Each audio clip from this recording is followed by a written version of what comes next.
오늘 우리에게 주시는 하나님 말씀 보겠습니다. 여호수아 1장 7절로 11절입니다. 구약 성경 319페이지 여호수아 1장 7절로 11절 말씀을 교독하도록 하겠습니다. 제가 7절을 봉독에 올립니다. 오직 강하고 극히 담대하여 나의 종 모세가 네게 명령한 그 율법을 다 지켜 행하고 우로나 좌로나 치우치지 말라. 그리하면 어디로 가든지 형통하리니.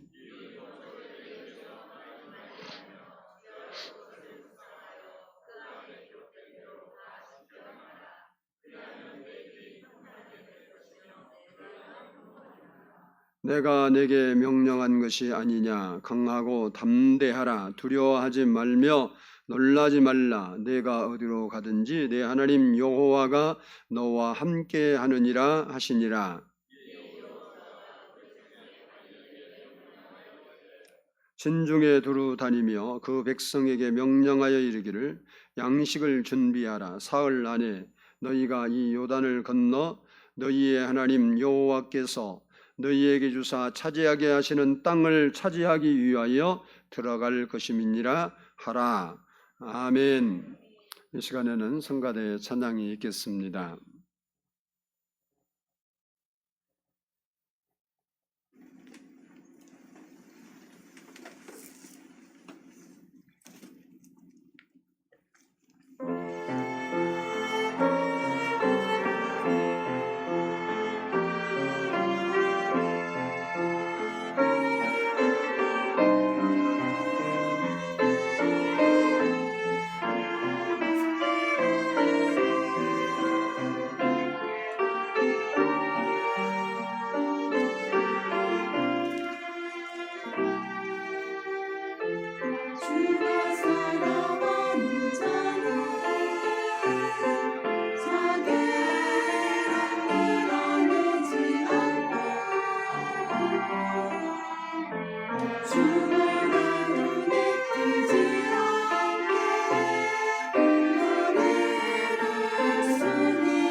기도드리겠습니다. 사랑해 주님 감사합니다. 오늘도 이렇게 저희가 하나님 앞에 예배하게 하시고 말씀을 들을 수 있도록 은혜해 주신 것 감사합니다. 오늘 아버지 하나님 저에게 주시는 말씀이 우리의 삶의 양식이 되게 하시고 아버지 하나님 삶의 지표가 되게 하시고 그 말씀이 우리에게 이루어지도록 성령 하나님께서 우리 마음에서 역사해 주시옵소서. 말씀을 듣는 일을 방해하는 모든 아버지 어둠은 다 물리쳐 주시고 주님께서 마음에 계셔서 성령으로 역사해 주심으로 저희가 하나님 말씀이 우리 안에서 이루어지게 하시고 또 아버지 하나님 말씀을 따라 저희가 아버지 하나님께 영광 누리는 삶을 살 수 있도록 역사해 주시옵소서. 주께서 늘 함께 하심을 감사드리오며 예수님의 이름으로 기도드리옵나이다. 아멘. 할렐루야. 우리 옆 사람과 한번 인사합니다. 사랑하고 축복합니다. 한번 따라서 합시다. 하나님과 함께하는 삶. 사람은 누구와 함께하느냐에 따라서 삶의 의미와 가치 그리고 삶의 목표와 행복이 달라집니다. 여기 함께한다는 말을 다른 말로 말하면 동행한다라는 말로 설명할 수 있습니다. 여러분은 지금 내가 누구와 동행한다고 생각하고 있습니까? 그리고 그 중에서 누가 나를 행복으로 초대할 수 있다고 생각합니까? 오늘 본문 말씀을 보면 모세가 이스라엘의 지도자가 되어서 이스라엘 백성들을 애굽에서 출애굽시켜서 광야에서 40년 동안 살아가게 됩니다. 그리고 하나님의 뜻에 따라서 그의 사명을 마치고 하나님께 돌아갔습니다. 모세의 뒤를 이어 이스라엘의 지도자가 된 여호수아가 이제 그들을 이끌고 가나안 땅에 들어가기 위해서 정복 전쟁을 해야 했습니다. 이런 막중한 사명 앞에 여호수아는 굉장히 두려워했습니다. 오늘 본문 9절을 보면 내가 네게 명령한 것이 아니냐 강하고 담대하라 두려워하지 말라 말며 놀라지 말라라고 말을 하고 있습니다. 이 말씀은 지금 여호수아가 얼마나 두려워하고 자기에게 주어진 그 사명을 감당하기 위해서 그걸 하기는 해야겠는데 너무나 막막하니까 걱정하고 있는 모습을 볼 수 있습니다. 지금 여호수아는 이스라엘의 지도자가 되어서 오늘날로 말하면 왕과 같은 자리인데 왕이 되면 얼마나 행복하고 좋겠어요. 자기의 꿈을 성취했으니까. 그런데 여호수아는 행복한 것이 아니라 오히려 두려움으로 가득 차 있었습니다. 그때 하나님께서 여호수아에게 오늘 본문의 말씀을 하신 겁니다. 너는 두려워하지 말라. 내가 너와 함께 하겠다라는 말씀입니다. 오늘 본문 9절 말씀 하반절을 보면 내가 어디로 가든지 내 하나님 여호와가 너와 함께 하느니라 라고 말씀하고 있습니다. 여호수아는 하나님께서 함께 하시고 동행해 주셨기 때문에 가나안 땅을 정복할 수 있었고 그리고 행복한 삶을 살 수 있었던 겁니다. 그렇습니다. 사람이나 반려동물이 우리와 함께 할 때 어느 정도 행복하겠지요. 하지만 그런 것들은 우리의 걱정이나 근심, 고난이나 여러 가지 문제들을 해결하고 우리를 행복으로 이끌어 줄 수는 없습니다. 그러나 우리가 믿는 하나님은 단순히 함께하는 행복을 제공할 뿐만 아니라 우리 앞에 있는 불행의 요소들을 제거해 주심으로 우리를 행복의 길로 인도해 주신다는 사실입니다. 그러므로 하나님께서 함께 하시는 삶은 세상에서 알고 보면 가장 행복한 삶을 사는 거예요. 여러분이 하나님을 제대로만 이해한다고 한다면 여러분은 여러분의 신분과 처지와 형편과 상황에 관계없이 여러분은 가장 행복한 삶을 살 수 있게 되는 겁니다.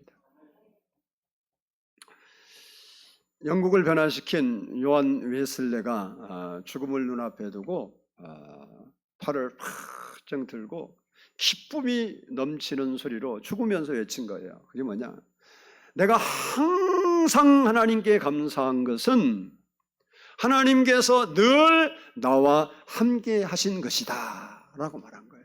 그러니까 그는 평생을 살면서 하나님이 자기와 함께 한다는 사실을 한 번도 의심한 적이 없이 그분이 나와 함께 하시고 나의 가는 길을 지도하시고 나의 모든 문제를 앞서 행하시고 그래서 나로 하여금 여기까지 살게 했다 그런 거예요. 오늘 본문 말씀을 중심해서 하나님과 함께하는 삶을 사는 자에게 주어지는 축복이 무엇인가를 살펴보면서 우리도 하나님과 함께하는 삶을 살아가는 우리 성도가 될 수 있기를 축복합니다. 먼저는 따라서 합시다. 형통한 삶을 누리게 된다. 오늘 본문 7절을 한번 보도록 하겠습니다. 7절 말씀 같이 읽습니다. 오직 강하고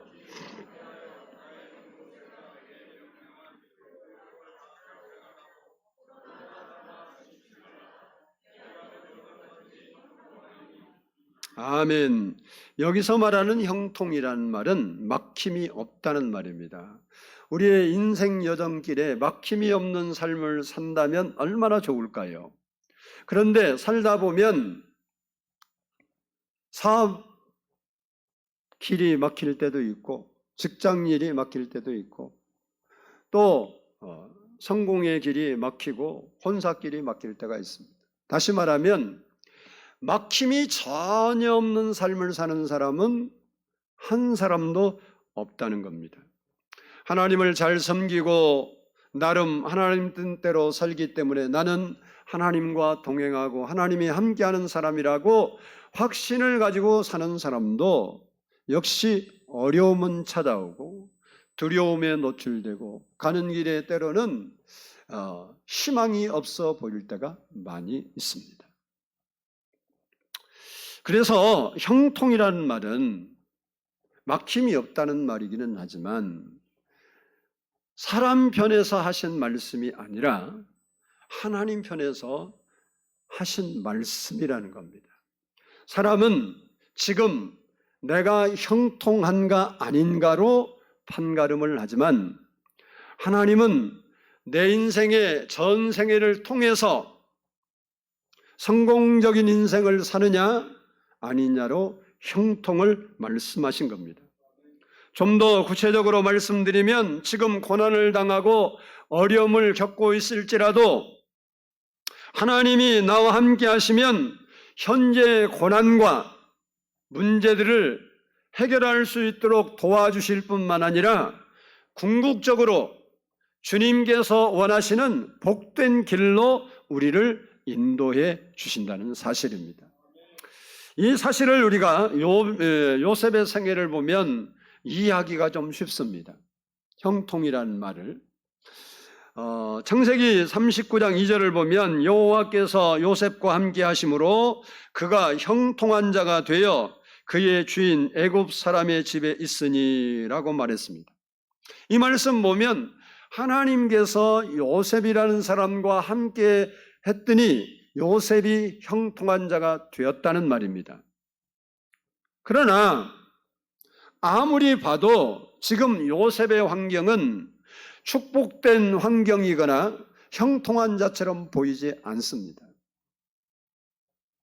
지금 요셉은 형들의 미움을 받아서 애굽의 종으로 팔려 보디발 집에서 종살이를 하고 있습니다. 그런데 무엇이 형통하단 말입니까? 그곳에 오기 전까지는 집에서 아버지의 사랑을 독차지하고 남 부러운 것이 없이 행복하게 살았던 요셉입니다. 오히려 그때가 형통한 때가 아니겠습니까?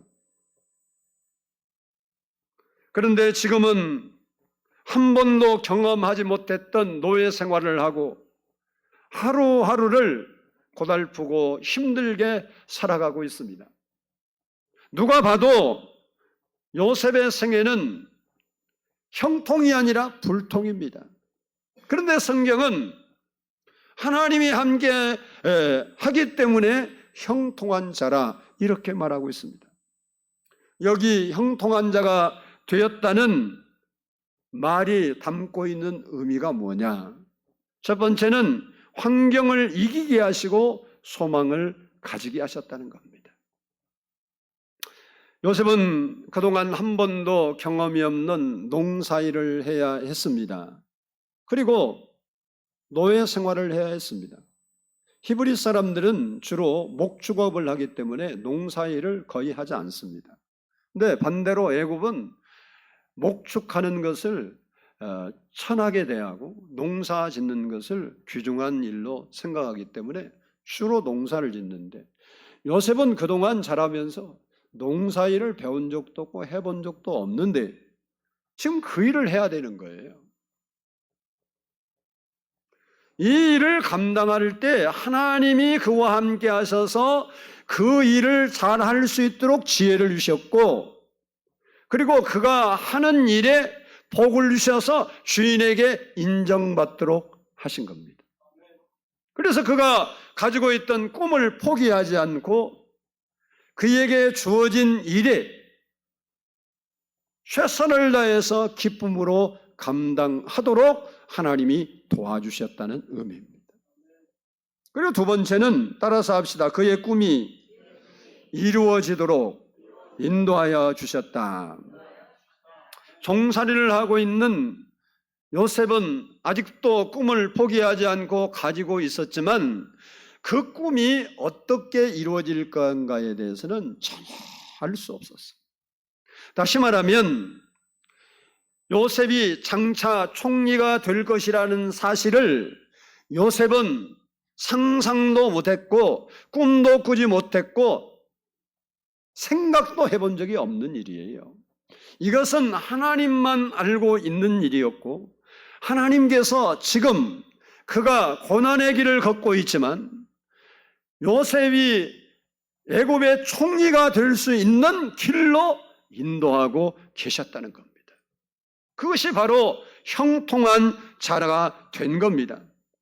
그래서 성경은 하나님의 생각과 우리의 생각이 다르다고 말을 하고 있습니다.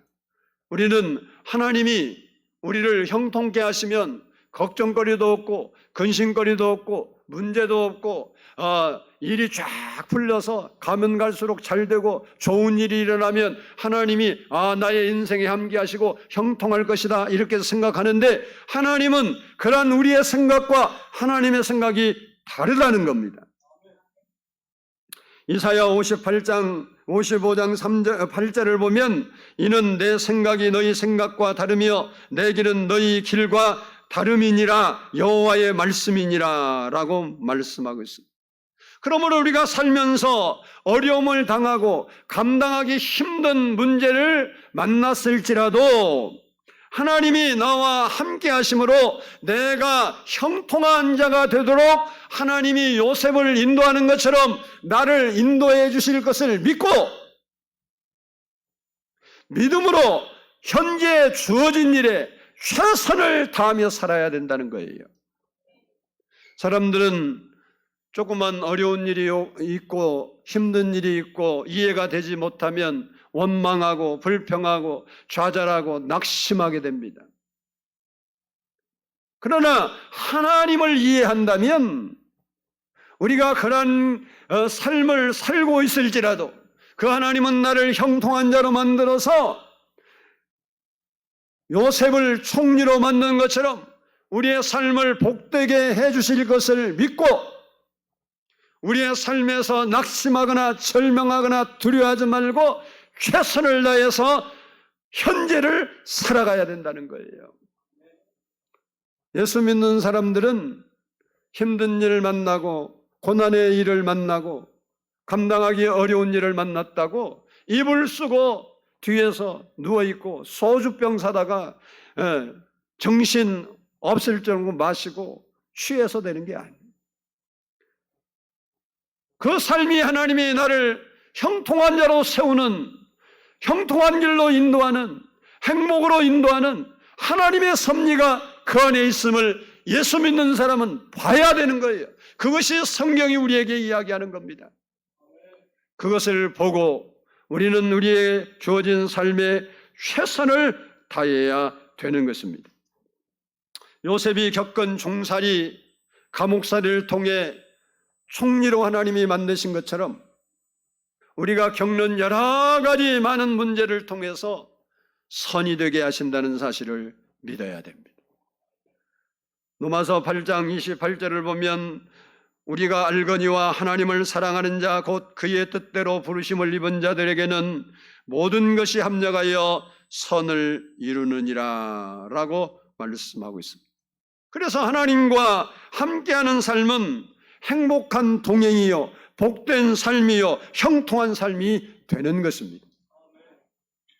아프리카 선교의 생명을 바쳤던 리빙스턴 선교사님이 영국을 따라서 아프리카로 갈 때 이제 배를 타고 가게 되는데 그 부두까지 많은 친구들이 전성하러 모였습니다. 몇몇 친구들이 여보게 아프리카는 무덥고 미개한 곳이어서 위험한 일이 많이 있다네.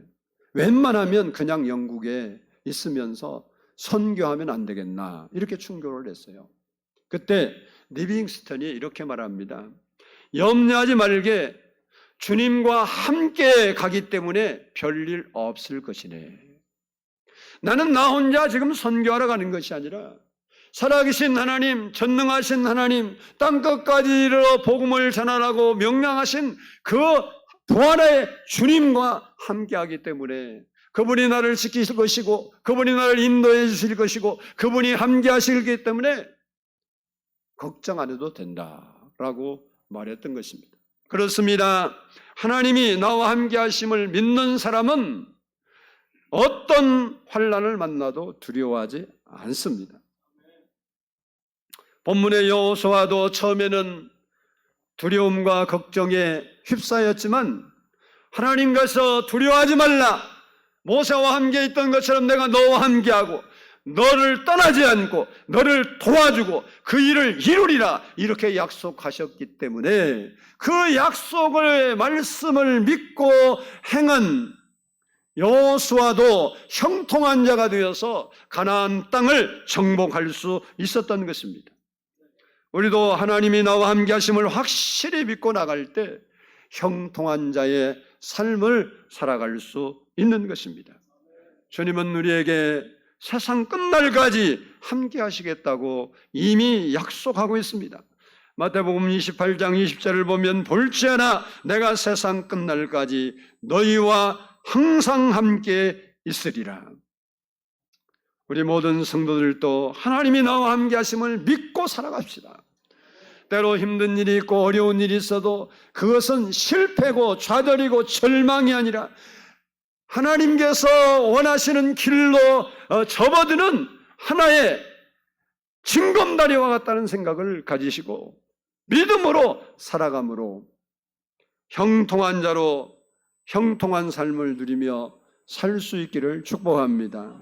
두 번째는 따라서 합시다. 가는 길이 평탄하게 된다. 우리 8절을 보겠습니다. 8절 같이 읽습니다. 시작.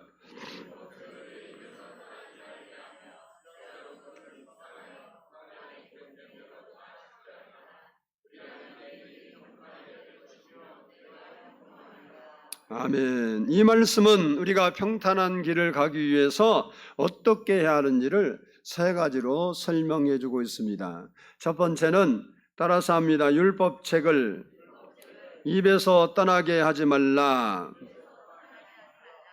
이 율법책이란 말은 토라라는 말입니다. 토라는 창세기부터 신명기에 이르는 모든 말씀을 말합니다. 토라는 하나님께서 이스라엘 백성들에게 어떻게 행하신가를 기록하고 있고, 또한 하나님께서 모세를 통해서 어떠한 일을 하셨는가를 상세하게 기록하고 있습니다. 이 말씀을 입에서 떠나지 말게 하라는 말씀은 하나님의 하신 일들을 읽고 또 계속해서 읽으라는 겁니다. 다시 말하면 읽다 보면 뭐예요? 암송되죠. 읽고 묵상하라. 그 말씀을 암송하라. 그런 말입니다. 왜냐하면 그것을 통해서 하나님이 어떤 분인가를 이스라엘 백성들이 또 여호수아와 모든 그 백성들이 하나님을 제대로 분명하게 알 수 있기 때문에 그래요. 우리가 하나님의 은혜 안에 들어가지 못하고 하나님의 은혜를 힘입지 못한 이유가 뭐냐? 간단해요. 하나님을 제대로 알지 못해서 그래요. 하나님을 우리가 제대로 인지하고 알면 하나님이 우리가 아는 그 말씀대로 역사해 주시는 겁니다. 그래서 율법책을 내 입에서 떠나지 말게 하라는 거예요. 이 말씀이 신약시대를 살아가는 우리에게는 성경 66권 말씀을 읽고 묵상하고 암송하라는 말입니다. 그리하면 내가 가는 길이 평탄하게 될 것이다 라는 것입니다. 즉 우리의 입술에 말씀과 찬양과 기도가 떠나지 않을 때 우리는 형통한 길을 평탄한 길을 걸을 수 있습니다. 둘째는 따라서 합시다. 주야로 묵상하라. 여기 묵상하라고 하는 말은 깊이 생각하라는 말입니다. 즉 내가 말씀대로 살았는지 생각하고 늘 율법책을 내가 읽었고 그 말씀이 입에서 떠나지 않게 했으니까 이제 묵상은 뭐냐? 그 말씀대로 내가 살았는지 반성하고 회개하라는 겁니다. 그리고 여기서 주야라는 말은 24시간을 이야기해요. 그런데 우리들의 경우는 주일날 교회에 와서야 하나님 말씀을 묵상합니다. 다른 날은 성경을 거들떠보지도 않아요. 그러면서도 우리는 형통한 삶, 하나님이 역사하는 사람, 기적 같은 삶을 살고 싶어하는 이율배반적인 생각을 가지고 있습니다.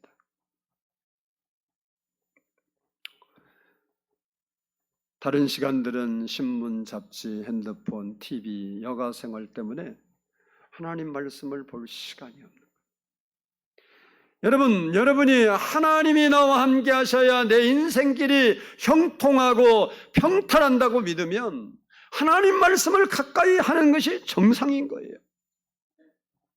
아멘을 그렇게 안 할 줄로 내가 안 믿었는데 아멘을 안 하네. 그래 너 떠들어라. 뭐 너나 성경 읽으면 되지. 내까지 읽을 필요가 뭐 있냐. 네가 읽고 나한테 알려줘라 그런 거예요. 그건 아니죠.